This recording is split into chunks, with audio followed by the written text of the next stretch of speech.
सुप्रभात मंडळी. मी नीलिमा पटवर्धन आणि एक छानशी पोस्ट आली आहे माझ्याकडे, ती वाचून दाखवते. शीर्षक आहे स्टीव्ह जॉब्स.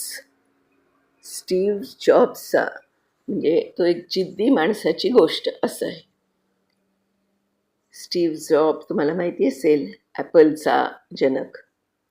तर 1976 साली एका साध्या गॅरेजमधून सुरू झालेली ॲपल ही कंपनी आज इतकी अफाट श्रीमंत आहे की तिचा पैसा मोजायचा झाला तर जगातील 180 पेक्षा जास्त देशांची एकूण अर्थव्यवस्था फिकी पडेल.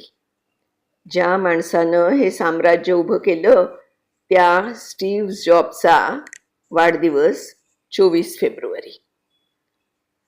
स्टीव्ह जॉबचा जन्मदिवस. आज स्टीव्ह आपल्यात नसूनही त्याच्या विचारांची जादू आजही आपल्या खिशातल्या आयफोनमध्ये किंवा समोरच्या मॅकबुकमध्ये जिवंत आहे.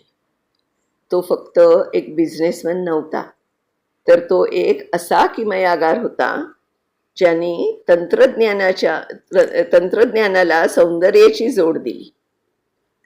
गोष्ट अशी आहे की जॉब्स म्हणायचा की नवनिर्मितीच ठरवते की तुम्ही लीडर आहात किंवा फक्त कुणाचे तरी फॉलोअर आहात. हे वाक्य आजही तितकंच लागू होतं, कारण त्यांनी कधीच कोणाची कॉपी केली नाही. स्टीव्ह जॉब्सनी स्वतःचे नियम स्वतः बनवले. आता इथं ट्विस्ट आहे.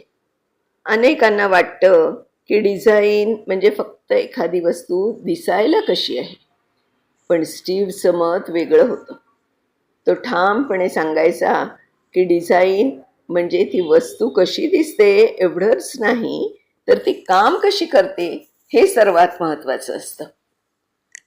कल्पना करा, ज्या माणसाला त्याच्याच कंपनीतून बाहेर काढलं गेलं तोच माणूस पुन्हा परततो आणि जगाला सांगतो की तुमचं काम हे तुमच्या आयुष्याचा मोठा भाग व्यापणार आहे. त्यामुळे जर तुम्हाला महान कार्य करायचं असेल तर तुम्ही जे करताय त्यावर तुमचं प्रेम असायला हवं.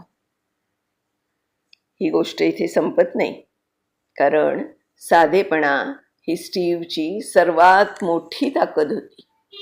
मनाला शांत ठेवून एखादी गोष्ट सोपी करणं ही एक तपश्चर्याच आहे, असं तो नेहमी म्हणायचा.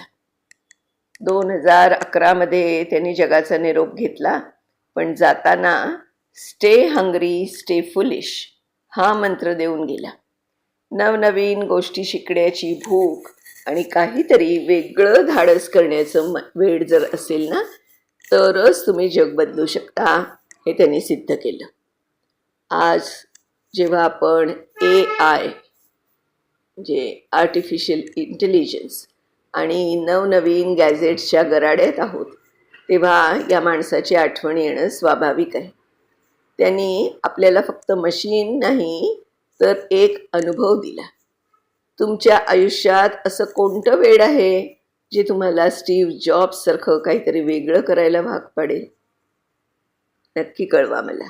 कारण जर आपल्या आयुष्यात असं एक काहीतरी ध्येय असेल, वेळ असेल, म्हणजे सगळं देहभान हरपून आपण त्याच्या मागे लागलेलो असू ना, तरच आपल्याला काहीतरी अद्वितीय करता येईल.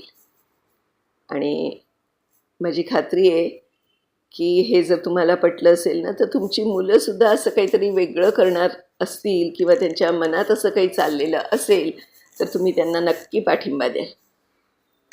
केवळ आपल्या मराठी पांढरपेशा वर्गात जास्ती करून हे आहे की शिक्षण घ्यायचं, कुठेतरी नोकरी करायची, आणि म्हणजे मग तो मुलगा सेटल झाला, मुलगी सेटल झाली असं म्हटलं जातं.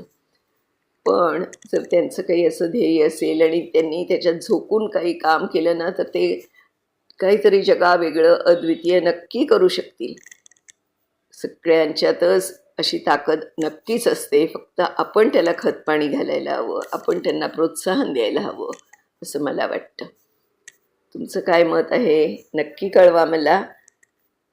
माझ्या या चॅनेलवरती कॉमेंट्समध्ये लिहून पाठवा. मला आवडेल तुमची मतं ऐकायला. धन्यवाद. उद्या अशाच एखाद्या छानशा नवीन पोस्टचं पुन्हा भेटूया. तोपर्यंत मी नीलिमा पटवर्धन आपली रजा घेते. नमस्कार.